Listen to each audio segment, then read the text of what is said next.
In this fast-paced world where everything moves quickly and we're on to the next thing before we finish what we're doing, we might stop a moment and reflect on our thoughts and how they echo through time.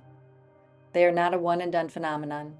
They linger and hang around in our subconscious, waiting to surface again. Hi, I'm Beth Bonness, host of the Thought Echoes podcast.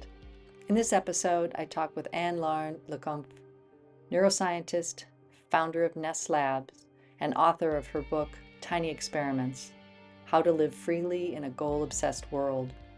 Listen as we explore redefining success, not by outcomes, but through curiosity and experimentation, and how her work invites us to notice the scripts we live by and gently rewrite them, one tiny experiment at a time. I hope you enjoy this episode. Hello, I'm Anne-Laure Le Cunff, and I'm a neuroscientist and the founder of Nest Labs, a platform to help people achieve their ambitions without sacrificing their mental health. And can you tell us a little bit about what got you to write this book? Because it wasn't something you came up with, in a summer, and then you decided the next year you were going to write it. So this was had been a long process before you actually came up with the book. But talk to a little bit about that. Oh, absolutely. It was a long process. The book was inspired both by my personal journey and by the research I've been reading and conducting at King's College London. In terms of my personal journey, I kind of think about my life in terms of two chapters. The first chapter was very linear in the sense that I had a very clear idea of what success was supposed to look like. And I thought that if you had a goal and you worked hard and you got there, then you'd be happy. And I thought that was really what success was all about. Because of that, I ended up working really hard, really overworking myself, saying yes to any kind of project. I was working at Google at the time, very focused on climbing the ladder, the next project, the next rung on the ladder of success. And I not only burned out, but found myself feeling completely lost. And I ended up quitting my job at Google. I worked on a startup for a little while. I'm going through things quite quickly. We can go back to these things if you want to. Um, but the second chapter in my life, the one I'm currently in, started when I let go of this idea of having a fixed goal that you need to get to, of having a rigid definition of success. I went back to school to study neuroscience. I completed my master's degree and my PhD. I started writing online, the Nest Labs newsletter, which is how we connected. And my life now is not linear anymore. It's very experimental. I decide what I'm going to work on, not based on an external definition of success, but based on what I'm curious about, what I'm excited about. And because of that, I have no idea where I'm going, but I tend to wake up in the morning pretty excited to find out what the day is going to bring.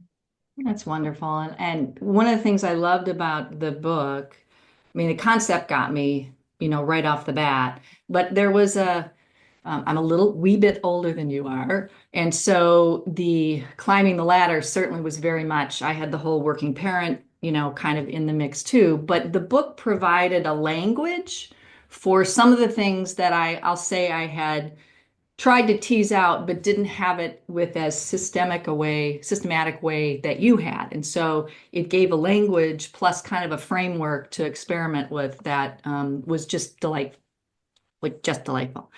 So since this podcast is about the nature of thoughts and their ripple effects, one of the things that I wanted to ask you was that how do you see our relationship with our thoughts? And it was hard for me not to think of the cognitive scripts that you talked about that we have a tendency culturally, familiarly, to fall into. Yeah, so cognitive scripts are absolutely fascinating. So the scientists started researching them in the late 70s, and there was a seminal study that was published in 1979 where I love those kinds of very simple, elegant studies where the protocol is very easy to understand. In this case, what they did is just ask people if you're in this given situation, how would you act? How would you behave? They gave them different scenarios, different situations. And what they found is that most people, if you put them in a similar situation, they will actually behave in very similar ways. And in some situations, it's completely fine. It can be really helpful when you go to the restaurant or you go to the doctor and you kind of know how you're supposed to behave. You're following a script, and that's all right. That helps us as a society know what we're supposed to do and in what order we're supposed to talk and how to be polite and connect with each other. That's all fine. What's interesting though is that when researchers started looking at those kind of scripts in different areas of our lives, they found that not only we use those scripts in those kind of like, everyday decision making, but we use them for much bigger decisions in our lives as well. And in fact, we tend to follow cognitive scripts almost in any area of our lives, whether that is choosing our careers, deciding on how to dress, our relationships, our hobbies, literally anything that is important, we tend to follow some form of script. And in the book, I talk about three of the big scripts. There are many types of scripts, but those are the three big ones that a lot of us tend to follow at some point or another in our lives. The first one is the sequel script.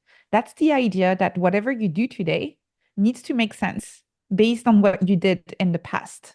So it needs to have a nice narrative. It needs to make sense.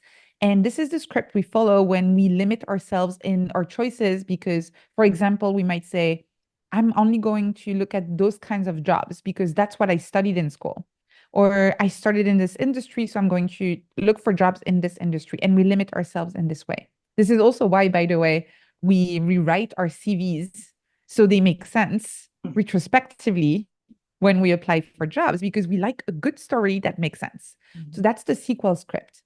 The second cognitive script that a lot of us follow, I call the crowd pleaser script.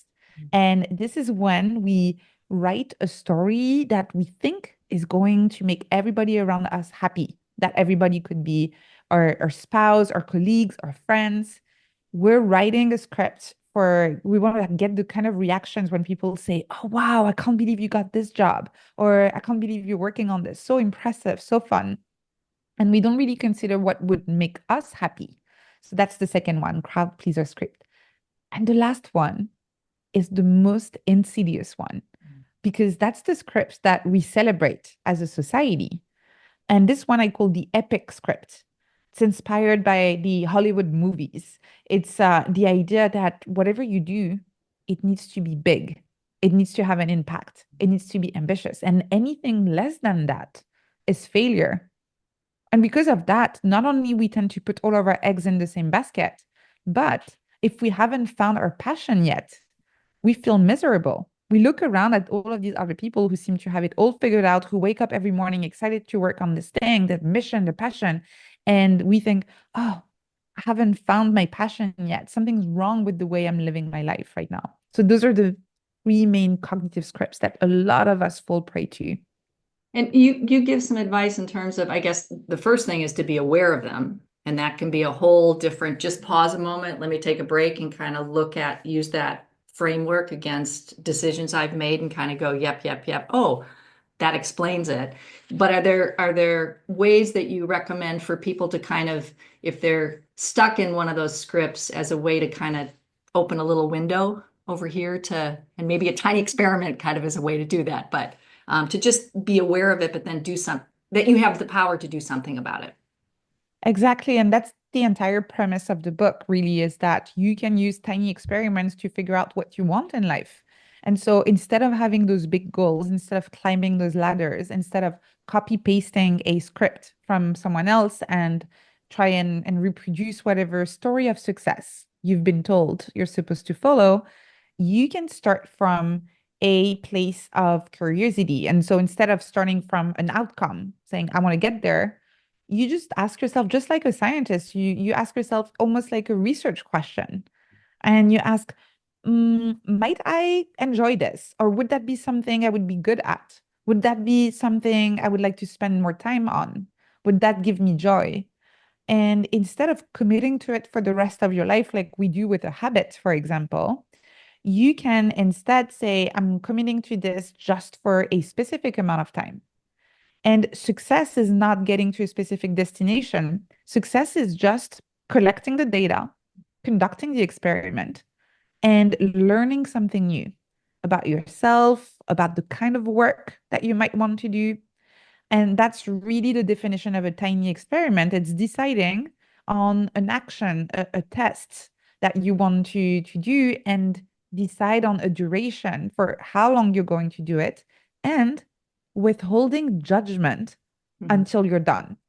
So if you say, I'm going to try this thing, I'm going to try writing a weekly newsletter for 5 weeks, or I'm going to try journaling every morning for 1 month, you finish the experiment, and only when you're done, you look back and then you can analyze the data. How was that? Did I like it? Was there maybe a messy middle, but then I started liking it again? And that's exactly how a scientist approaches an experiment. They collect the data first and then they analyze it. It was really interesting because I there was a question that came up in the workshop that you gave for people who had bought the books, which was delightful. And they said, how many can you do at a time? And it's true. When I went through the book, I picked one about the writing group that was going to be for the rest of the year that I'd kind of done, but it gave me a language and a way to kind of check in with your, the plus minus next, which was very helpful. And then you talked about, well, you could do two if you did one in your personal life and then one at work. But then I found the ones that I did at work were too big in terms of they were too long. And so I tried to reframe them to be shorter just so I could get in the practice of doing the process all the way through. But that not looking at the data doesn't mean that you don't ask the questions about what worked, what didn't, what will I do next, but that you refrain from making the final decision, until you have a Exactly. longer. And a little one that I did was about transcripting journal notes, and I had an hypothesis which was totally wrong, which was delightful because it reinforced the fact that just because you think something's going to work out some way, it doesn't, and that's not bad. It just was different than I thought it was. So I love the premise. I When love you so much that you're pointing this out because two things. First, as you said, that's the great thing about an experiment is that if you find out that you were wrong, that is success also because you didn't know. Mhm. And sometimes I've had that too, where I started from a place of almost like the null hypothesis, where I started from a place of saying, I think this is not going to work, but you know what? Let's just let's just run a tiny experiment over the next couple of weeks. I'm almost 99% sure this is not going to work. And then it does work.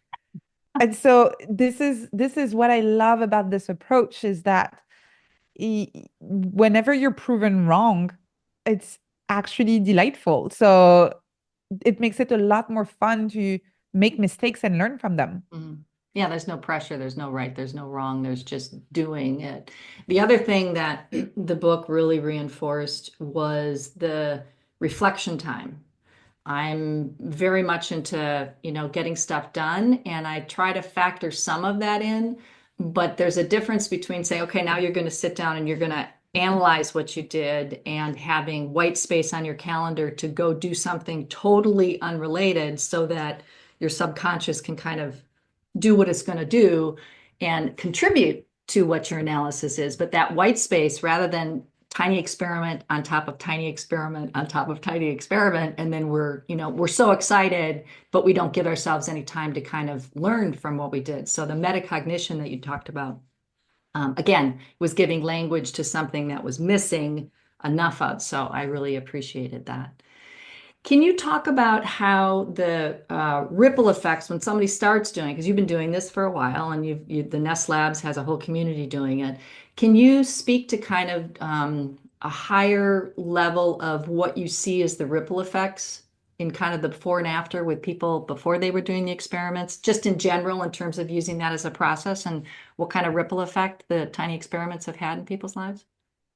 Yeah, from what I'm seeing in the community, I think the main downstream effect of running tiny experiments is really just a sense of joyful experimentation in life and um this a new relationship to uncertainty, really. This is what I hear a lot when people have this experimental mindset, whenever they're faced with a challenge or where they're not sure or they feel a little bit lost, when they used to in those situations maybe to freeze and to feel anxious and to want to escape that space of uncertainty, that liminal space as quickly as possible, now it's almost as if someone just gave them a little piece of candy and they're like, oh, wait, I actually have no idea. I'm completely lost right now. And it becomes a space for experimentation, a space for possibilities and opportunities.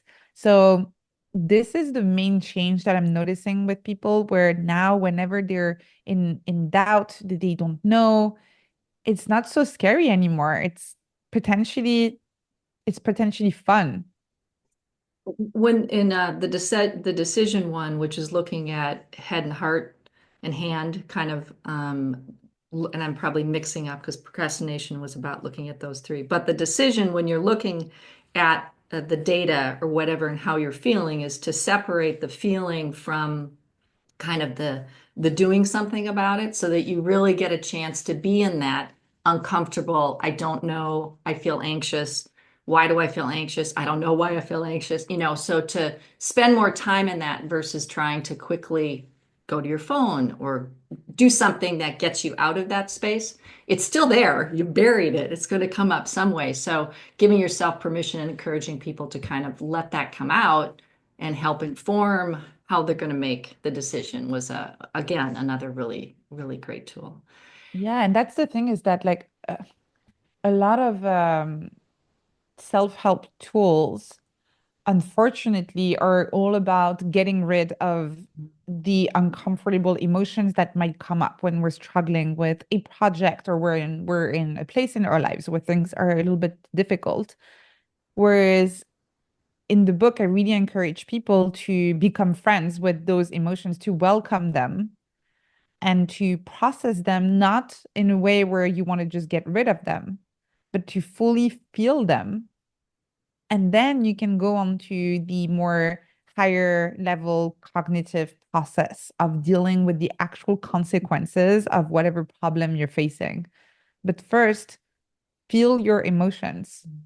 As you said, if you don't do that, they will come back at some point and it won't be so pleasant. Mhm. So it's just better to deal with them as they come and to really treat them as useful signals from your brain rather than something you want to get rid of. Yeah, that's very good advice. And these tiny experiments give you a chance to practice that, which is great. When you think of how entangled all of us are, and the part that I had not finished before the workshop that you had was the kind of the social element, growing in public and learning in public and all of that. So can you talk about how, with the social flow, in terms of the ripple effect. So this is all wonderful, and there's a ripple effect that each of us have, even if we think we're only in our, little bubble of whatever we're doing, whatever we put out into the world, there's a ripple effect with that. But this is a more active on purpose going to be out in community with people. So can you talk about that and what maybe were the biggest surprises in working with groups? Really working with groups and sharing what you learn. So learning in public. What's amazing is that this research on social flow that I talk about in the book, which I think is absolutely fascinating. There is a lot of research on flow where most of us are aware of what a flow state is when you get in the zone and you're fully focused on the task at hand. But more recently, they discovered the concept of social flow. The fact that when you put several people in the same space and they're all in the flow, they actually get in the flow quicker and stay there longer. There's a social effect that is tied to it. And you can make the most of that by putting yourself in spaces where you are with other fellow curious minds who also love to experiment, and you can learn together. You can learn faster and better. Um, Something that I find amazing about conducting experiments together as a group is that after the first discomfort at the beginning of sharing your mistakes and your failures and what didn't work, there's something almost magical that starts happening where people become more and more comfortable actually sharing the process. And there's almost a sense of pride in having tried something that they weren't quite sure was going to work and actually didn't work, but they can raise their hand and say, hey, I tried this thing. Don't do it. It doesn't work, but I can share with you what I learned. And it's really beautiful to see that happening. It's the opposite of how traditional schools work, where you're supposed to raise your hand when you have the correct answer. Here, when everybody collaborates together and experiments together and learns in public, you raise your hand whenever you learn something new. And if you learn that through failure, it's even better because it means you actually tried the thing and it comes from practical experience, not just something, some theory that you read somewhere. So that's one of the effects is really creating this shared sense of psychological safety where everyone feels like they can share the messiness of the process and what they're learning right now without feeling like they need to wait until they're the expert to share what they're learning. And the other one is that people tend to become a lot more playful with the different experiments that they run in their lives. I've noticed this in workshops and groups that I run, and especially the longer cohorts over a few weeks, where people start at the beginning thinking about experiments for work only. So they say, I'm going to do this experiment in terms of time management. Maybe I'm going to block time and work in this way, or maybe I'm going to use a new way to manage my to-do list. But because everybody is sharing their experiments with each other, you get inspired by people running those weird experiments you would have never thought about. And you, before you know it, you're running an experiment about painting or doing collages or cooking or gardening or whatever it is that you might not have thought about experimenting with in the first place. So seeing other people experiment in different areas of their lives can also give you inspiration in terms of areas of your life you would have not necessarily considered changing or experimenting with.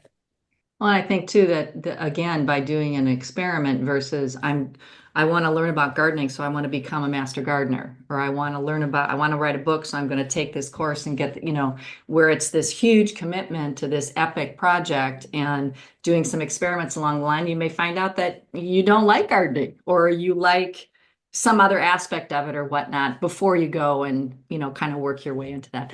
One question I have is when I heard about the learning in public, I'm an extrovert, it seems, but really I read juice as an introvert. And I've got a daughter and a husband. Her husband are totally different in terms of how they refuel. So, how is the introvert extrovert element of being in public? I mean, obviously you raise your hand, but how have you experienced the type of person being comfortable with basically sharing in public? Yeah, I in the book I explained that there are different levels of learning in public, and I think this is a misconception that people might have if they just hear the phrase learning in public and they don't have the opportunity to read more about it. Learning in public doesn't have to be very public. It doesn't have to be sharing on social media, building a big newsletter, or doing public speaking. Learning in public is anytime you share something you're learning with one other human being that is not yourself. If there's at least one other person who's aware of the process you're in right now with all of its messiness and all you're trying to do and the mistakes and the failures, you're learning in public. And so this is why you can actually just grab a friend or a colleague and say, hey, let's experiment together. I've seen people do it with very small WhatsApp groups Hmm. where it's just 3 or 4 people in there running their experiments. And every week they do the little plus minus next together and they review their progress, what went well, what didn't go so well, what they want to tweak next. And sometimes you just stay at that level of learning in public, and that's great. Sometimes you feel kind of cold to share with more people, maybe because you're very excited about the experiment, you're learning so much, you feel like other people might benefit from learning about your journey. And then you can decide to maybe start a newsletter, a blog, or whatever it is. But that is completely optional. You will get most of the benefits of learning in public by just sharing with a few people. The benefits of having to articulate what your experiment is, the benefits of getting out of your comfort zone and having to share the things that didn't go so well. Even if you do that with 1 or 2 people, that's great. And then the other benefits you get from learning in public with a larger public, a larger audience, are largely interesting if the kind of experiment you're running would benefit from this larger audience. And Hmm. that's the case sometimes. That can be the case, but not always. So learning in public can be learning in front of a very small audience. That's completely fine. Yeah, what people you'd be comfortable with. Can you give some words of wisdom for somebody who hasn't gotten your book yet in terms of how they would tiptoe into, I mean, buy your book would be one tiptoe in, but a way to advice in terms of how to get started in this and what would be from all the people that you've worked with, what would be the most success, the way to set them up for success in terms of trying the technique? The cornerstone of the entire book is what I call a pact. And I call it that because it's a commitment to exploration, to being curious. And a pact is a mini protocol for experimentation. If you never read the book, if you forget everything about what you read, this is the one tool that I think can really change the way you approach challenges or that you can use whenever you feel a little bit lost. The way it works is you say, I will insert an action or insert a duration. And so that could be, I will write a weekly newsletter for 5 weeks. I will meditate every morning for 10 minutes for 10 days. I will action for duration. You can use that to experiment with any areas of your life or work, with your health, with your relationship, with your creativity, with your productivity. And this is what a tiny experiment is. It's committing to exploring a hypothesis, something you're interested in, but you're not quite sure is going to work for a specific duration. And at the end of the experiment, deciding whether you want to keep going or maybe you want to tweak it, do it slightly differently, or stop. Maybe you hated it. And that's great. Now you know. And you can try and experiment with something else. So that is the one tool to get started that I share in the book. And everything else in the book is really about supporting you in developing that experimental mindset. One thing that I found very beneficial, and I resisted at first, was to, for 24 hours, just take it's not like documenting everything you've done, but just take note when you're feeling kind of a tweak in a good way or a bad way that got your attention, to just write down what happened, how you were feeling at that time. I journal every morning, so it's like the reason I resisted was like all I have to do is go look in my journals in terms of that, and it captures how I was feeling at that in the morning when I was doing it, but I'm relaying stuff that happened at other times. And so I thought, okay, I'll go do it. Even though I've got this list of things I want to do all my tiny experiments on, I'm going to use the field notes. And it was interesting. Some of the stuff is like, yep, that's recurring, that's recurring, that's recurring. It's like, oh, what if I took this one and made it really tiny? So I would add that to the observation on yourself versus things you Absolutely. do was really, that was very helpful as a kind of precursor, before you picked your first tiny experiment. Tell us about what you're going to be doing, and then you're going to take a break for a little bit. A well-deserved. Yeah, I'm going to take a little break and actually apply a lot of the tools in the book to try and figure out what I want to experiment with next. So I'm going to be taking field notes, observing how I feel, looking back on the past few months and try to reflect on what gave me energy, what drained my energy, what I want more of, what I want less of, and then try and figure out my next experiment. And this is also something I talk about a lot and I think is really important, is that I don't want to rush. I actually don't know what I'm going to do next. And this is part of having an experimental mindset, is that although it is a little bit uncomfortable right now, that I'm not quite sure what I'm going to do next, I'm going to enjoy that liminal space. I'm going to enjoy being a little bit lost right now. And I'm going to conduct a few tiny experiments to find out what it is I want to focus on next. That sounds wonderful. Well, I wish you the best of luck, and we're going to be following you, even though we know you'll go quiet for a little while, which is, well deserved. So thank you so much, and I love your newsletter. I'll put all the information about the book and the newsletter and Nestla's up there. So thank you very much for joining. Thank you for having me. Take care. Amazing. Thank you so much. Bye bye. Thank you for listening.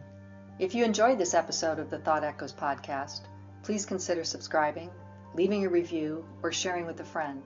It helps get the word out. Until next time, keep exploring the echoes that shape your world.